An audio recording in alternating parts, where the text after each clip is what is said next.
Hi, good morning everyone. I am Sandhya Dumon from Sangli, Maharashtra. Basically, I have completed my BTech from Computer Science and Engineering from Peptech Technical Campus in the year 2023. So recently, I completed my 45 days of internship at Evision Technoserve Private Limited, and I would like to share my experience.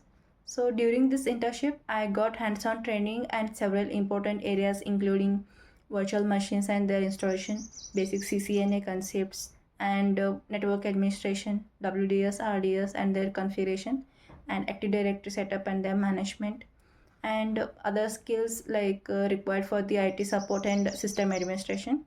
The trainers at Ibigen were very supportive and knowledgeable and guided me throughout the learning process with practical sessions and real-time scenarios. And I'm very happy to share that with the help of Ibigen training and guidance, I received a job offer from Fujitsu with the 4 LPA.